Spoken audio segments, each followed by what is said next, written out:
Hello friends, तो आज का टॉपिक है एनसीएफ 2005 जो कि बीएड और सीटेट दोनों की दृष्टि से बहुत ही महत्वपूर्ण है।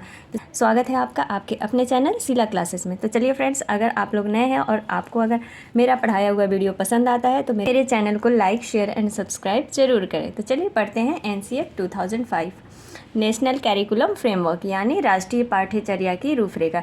देखिए फ्रेंड्स, राष्ट्रीय पाठ्यचर्या की रूपरेखा ये जो एनसीएफ 2005 है ये चौथा पाठ्यक्रम मतलब एनसीएफ लाया गया था। इससे पहले भी लाया गया था।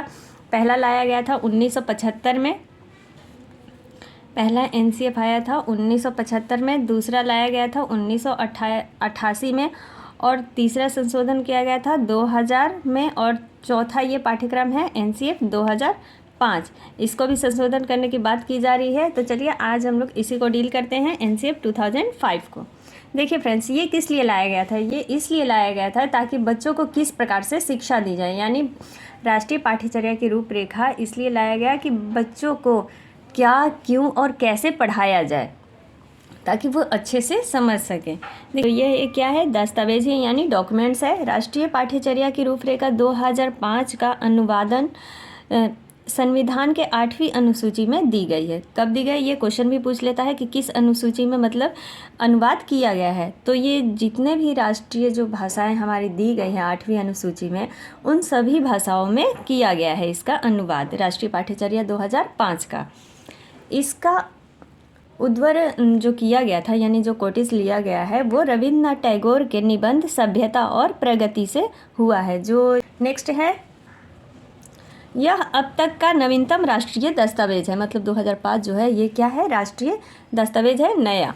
इस दस्तावेज को मानव संसाधन विकास मंत्रालय की पहल पर प्रोफेसर यशपाल की अध्यक्षता में निर्माण किया गया है। ये क्वेश्चन आता है कि मतलब जो एनसीएफ 2005 है वो किसकी अध्यक्षता में निर्माण किया गया था?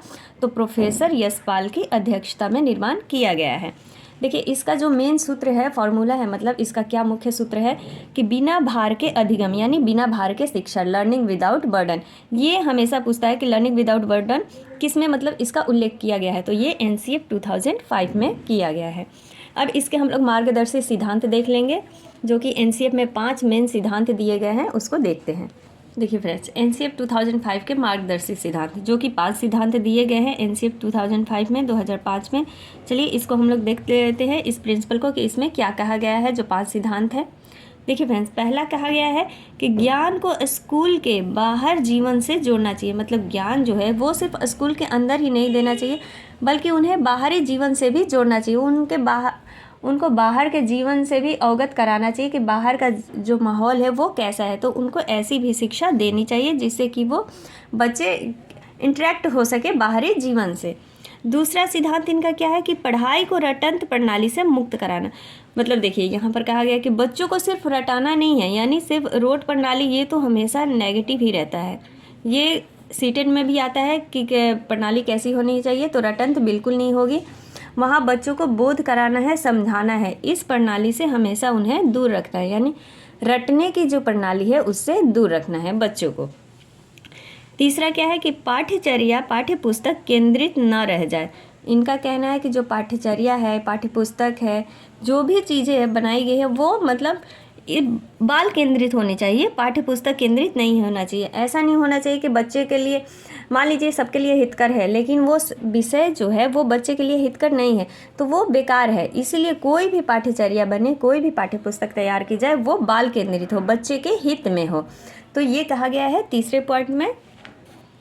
चौथा पॉइंट में क्या कहा गया है सिद्धांत में? देखिए, कक्ष को गतिविधियों से जोड़ा जाए। मतलब जो कक्षा है उसको एक्टिविटी से जोड़ा जाए एवं परीक्षा लचीला बनाया जाए। देखिए परीक्षा जो है लचीला बनाया जाए, इसका सबसे मेन कारण ये होगा कि जब शिक्षक पढ़ा रहे हैं उसी समय बच्चों का क्या किया जाए? असेसमेंट किया जाए, उनका आकलन किया जाए। पहले क्या होता था कि 6 महीना पर एग्ज़ाम लिया जाता था या 12 महीना पर, यानी साल बरमाही और छमाही लिया जाता था एग्ज़ाम, ऐसा होता था। लेकिन आजकल क्या है? आजकल साप्ताहिक परीक्षाएं भी लिए जाने लगे हैं, फर्स्ट टर्म सेकेंड टर्म ऐसे करके लिया जाता है। और सबसे अच्छा तरीका ये होगा बच्चों को आकलन करने का कि पढ़ाते समय ही बच्चों से सवाल जवाब किए जाए।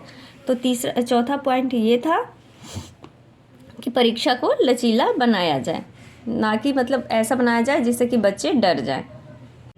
5वां पॉइंट है राष्ट्रीय मूल्यों के प्रति आस्थावान विद्यार्थी तैयार हो तथा या राष्ट्रीय महत्व के बिंदुओं को पाठ्यक्रम में शामिल किया जाए। देखिए फ्रेंड्स, इसका मतलब यह है कि जो बच्चे चाहे कम पढ़े या ज़्यादा पढ़े, लेकिन वो राष्ट्रीय जो संपत्ति है उसके प्रति आस्था उनकी बनी रहे, वो तोड़ फोड़ ना करें। देखते होंगे कि स्कूलों में बच्चे क्या कर देते हैं कि दरवाज़ा खिड़की सब तोड़ देते हैं। तो इसीलिए कहा गया है कि उनको एक ऐसा पाठ्यक्रम में शामिल किया जाए, देश के प्रति जो संपत्ति है उनके बारे में उनको जानकारी दिया जाए, जिससे कि उनमें देश प्रेम की भावना जागृत हो और वो राष्ट्रीय संपत्ति को नष्ट ना करे। तो यही कहा गया है कि आस्थावान बने विद्यार्थी। एनसीएफ 2005 के सुझाव एवं विशेषताएं। तो इसके सुझाव एवं विशेषताएं निम्नलिखित है। चलिए देखते हैं पहला क्या है। पहला है कि एनसीएफ 2005 के अनुसार प्राथमिक स्तर पर भाषा का माध्यम मातृभाषा होना चाहिए। तो देखिए, इनका कहना ये है कि जैसे छोटे बच्चे प्राथमिक स्तर पर होते हैं तो उनकी जो भाषाएं मातृभाषा होती है, चाहे भोजपुरी हो, हरियाणवी हो, मगही हो या हिंदी हो, इनकी ही क्या होनी चाहिए, प्राथमिकता देनी चाहिए। बच्चों को इसी भाषा में समझाना चाहिए जिससे कि वो आसानी से समझ सके। तो सबसे पहला माध्यम क्या होना चाहिए उनका, मातृभाषा में ही हर विषय को समझाना चाहिए प्राथमिक स्तर के बच्चों को। दूसरा पॉइंट है कि सूचना को ज्ञान मानने से बचना चाहिए। देखिए, मान लीजिए हम ही आज कह दें कि कल ये टॉपिक पढ़ाएंगे, लेकिन हम ना उस टॉपिक को नहीं पढ़ा पाए, तो यही कहा गया है, इसमें सुझाव दिया गया है, कहा गया है कि सूचनाएं जो होती हैं वो गलत और सही दोनों प्रकार की होती हैं, इसलिए इस ज्ञान से बचना चाहिए। नेक्स्ट पॉइंट यह कहा गया है कि विशाल जो मोटी मोटी किताबें होती है, जो बड़ा बड़ा पाठ्यक्रम होता है, जैसे चैप्टर कोई लॉन्ग होता है, तो वैसी जो शिक्षा प्रणाली होती है वो क्या होती है कि असफलता की प्रतीक बन जाती है। मतलब बच्चे उसको देख करके डर जाते हैं। देखिए, आम बात है, बच्चे छोटे छोटे जो बच्चे होते हैं वो मोटी मोटी किताबें देख करके डर जाते हैं और डर से उसको खोलते भी नहीं है, पढ़ते भी नहीं है, तो इसीलिए वो क्या हो जाते हैं, असफल हो रहते हैं।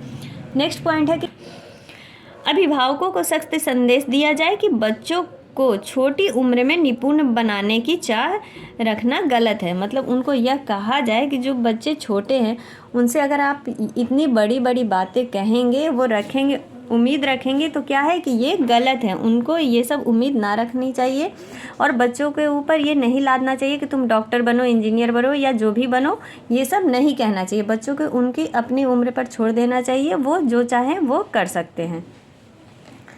नेक्स्ट पॉइंट है कि बालकों के चहुमुखी विकास पर आधारित पाठ्यचर्या हो। मतलब ऐसा नहीं हो कि सिर्फ शिक्षा दिया जाए, मतलब जो नॉर्मल तरीके से जो शिक्षा दी जाती है वैसी ही शिक्षा दी जाए, नहीं, उनके ऐसी पाठ्यचर्या हो जिसमें कि उनका चारों साइड से विकास हो, वो राष्ट्रीय, अंतर्राष्ट्रीय, देश विदेश सबके बारे में जान सके, ऐसी पाठ्यचर्या होनी चाहिए। नेक्स्ट पॉइंट है पुस्तकालय में बच्चों को स्वयं पुस्तक चुनने का अवसर दें। देखिए, जैसे लाइब्रेरी में बच्चे जाते हैं तो ऐसा ना बोले शिक्षक कि हाँ आज तुमको हिंदी पढ़ना है, हिस्ट्री पढ़ना है या जो भी पढ़ना है। बच्चों को पूरी स्वतंत्रता देनी चाहिए कि उनका जो मन करे वो जा कर के पुस्तक पढ़ सकते हैं, पुस्तकालय में वो स्वयं चुन सकते हैं, तो इसका अवसर उन्हें देना चाहिए। इस बात का भी सुझाव दिया गया है एनसीएफ 2005 में। नेक्स्ट पॉइंट, शिक्षण अधिगम में मातृभाषा का प्रयोग होना चाहिए। जो शिक्षण दिया जाए बच्चों को, जो जिस समय बच्चों को सिखाया जा रहा है उस समय क्या प्रयोग करना चाहिए, मातृभाषा में प्रयोग करना, चाहे हिंदी भाषा हो या उनकी जो लैंग्वेज होती है, जो क्षेत्रीय लैंग्वेज होती है, उसका भी प्रयोग करके बच्चों को समझाना चाहिए, क्योंकि अधिकतर बच्चे क्षेत्रीय भाषा में भी ईजी लैंग्वेज में समझ पाते हैं, तो इसीलिए कहा गया है कि मातृभाषा का प्रयोग करना चाहिए। नेक्स्ट पॉइंट है सीखना सक्रिय सामाजिक गतिविधि है। सीखना क्या है, सक्रिय सामाजिक। देखिए, आज आप लोग क्या है, आप लोग भी सीखने के लिए सक्रिय है, एक्टिव है, तभी तो आप लोग वीडियो देखेंगे। अगर एक्टिव नहीं रहेंगे, मतलब पॉजिटिव हो जाएंगे, निष्क्रिय हो जाएंगे, तो आप लोग वीडियो क्यों देखेंगे। और मेरा काम भी क्या है कि पढ़ाना, मतलब अच्छे से सक्रिय होकर के उस गतिविधि को तैयार करना, आप लोगों के सामने प्रस्तुत करना। तो यही कहा गया है कि सीखना सक्रिय होना चाहिए, सामाजिक गतिविधि है। सीखने को डर और अनुशासन की जगह आनंद एवं संतोष से जोड़ा जाए। मतलब सिखाने का जो जरिया है उनको डर से ना सिखा करके अनुशासन में यानी डिसिप्लिन में ज़्यादा ना रख करके बच्चों को आनंद एवं संतोष से जोड़ा जाए, उन्हें रुचि के द्वारा पढ़ाया जाए। मतलब उनके बच्चों के अंदर इंटरेस्ट पैदा किया जाए और ताकि बच्चे अच्छे प्रकार से सीख सकें, ना कि डरा धमका करके, जैसे कि पहले के शिक्षक करते थे। आज के शिक्षक को अगर डरा धमकाएंगे तो घर के पेरेंट्स ही चले जाते हैं कि मेरे बच्चे को नहीं मारना है। तो एनसीएफ 2005 में ये कहा गया है कि डराना धमकाना नहीं है। नेक्स्ट पॉइंट है है बालक को स्कूल, घर, समुदाय आदि सब जगह महत्वपूर्ण माना जाए और उसकी भाषा और संस्कृति का सम्मान किया जाए। देखिए, बालक चाहे स्कूल में रहे, घर में रहे या किसी भी संस्था समुदाय में रहे, उसकी चाहे कोई भी भाषा हो, कोई भी धर्म हो, उसका क्या करना चाहिए, सम्मान करना चाहिए। ऐसा नहीं कि जैसे शिक्षक मान लीजिए पंडित हो गए या जो भी कास्ट के आगे, और अगर स्कूल में दूसरा कास्ट का बच्चा पढ़ रहा है तो उससे भेदभाव किया जाए, यानी जेंडर किया जाए या बायसनेस किया जाए। तो बायसनेस नहीं लाना है यहाँ पर क्या करना है कि सभी को सम्मान देना है, सभी की संस्कृति को, सभी की भाषा को, सभी के धर्म को सम्मान देना है। ये भी कहा गया है एनसीएफ के सुझाव में। नेक्स्ट पॉइंट है, इसमें भाषा के 4 कौशल की बात की गई है। देखिए, इसमें जो एनसीएफ 2005 में जो है वो भाषा के 4 कौशल की बात की गई है कि सुनना, बोलना, पढ़ना और लिखना। देखिए फ्रेंड्स, अभी मैं क्या कर रही हूँ, अभी मैं बोल कर भी पढ़ा रही हूँ आप लोगों के सामने और लिखित रूप से भी है, और कुछ जो पॉइंट है उसको लिख भी दे रही हूँ। तो इसीलिए कहा गया है कि ये 4 कौशल है जिसके द्वारा बच्चे को पढ़ाना चाहिए, उनको सुनाना चाहिए अच्छी तरह से, बोलकर, पढ़कर और लिखकर। इसको आप ऐसे बना सकते हैं सुबोपली, यानी सुनना, बोलना, पढ़ना और लिखना। ये क्रम वाइज आता भी है लिखने के लिए। सीटेट में क्वेश्चन भी पूछता है कि इसको क्रम में लिखे, तो ऐसे ही आता है, सुनना पहले आएगा, फिर बोलना, फिर पढ़ना और फिर लिखना। ये भी, इसकी भी जिक्र किया गया है एनसीएफ 2005 में। नेक्स्ट पॉइंट है, सांस्कृतिक कार्यक्रमों में मनोरंजन के स्थान पर सौंदर्य बोध पर ध्यान दिया जाए। देखिए फ्रेंड्स, सांस्कृतिक कार्यक्रम जैसे 26 जनवरी हो गया, 15 अगस्त हो गया या 2 अक्टूबर जो गांधी जयंती हो गया, तो इसको सिर्फ मनोरंजन के तौर पर ना किया जाए, उनके बारे में बताया जाए, मतलब सौंदर्य बोध बताया जाए कि 26 जनवरी हम क्यों मनाते हैं, इसमें कौन कौन से जो हमारे देशभक्त थे, जो क्रांतिकारी वीर थे, कौन कौन थे, उनका नाम बताया जाए, उनके बारे में भी बताया जाए। तो ये सारे पॉइंट थे। आई होप आप लोगों को समझ में आ गया होगा। Thank you.